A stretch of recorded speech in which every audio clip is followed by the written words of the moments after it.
بسم الله الرحمن الرحيم. اللهم صل على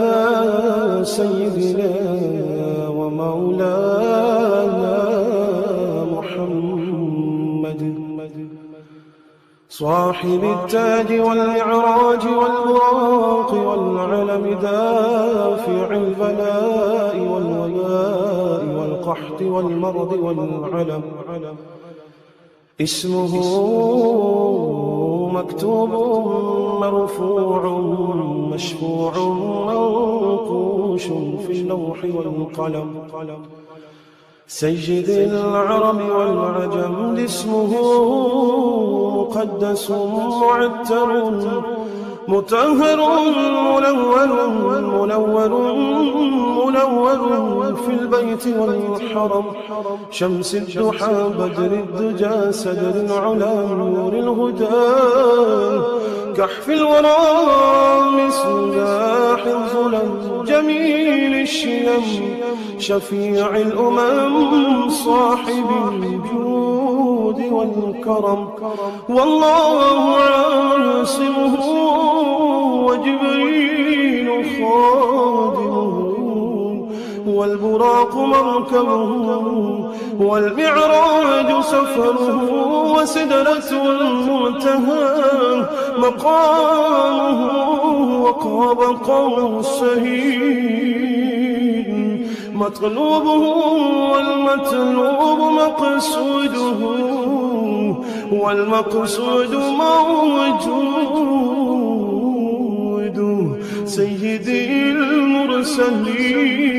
المرسلين خاتم النبيين شفيع المذنبين أنيس الغليل رحمة للعالمين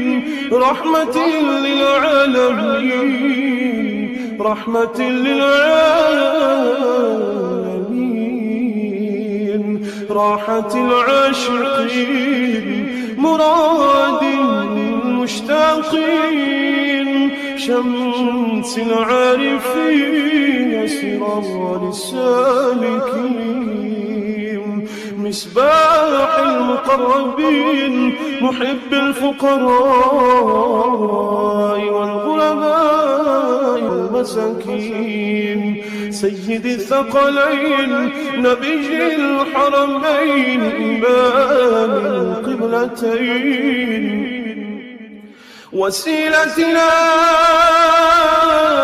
في الدارين صاحب قاب قوسين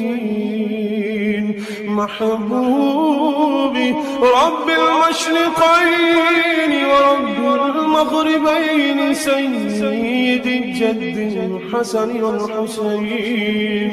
مولانا ومولى الثقلين أبي القاسم محمد بن عبد الله نور من نور الله نور من نور الله نور من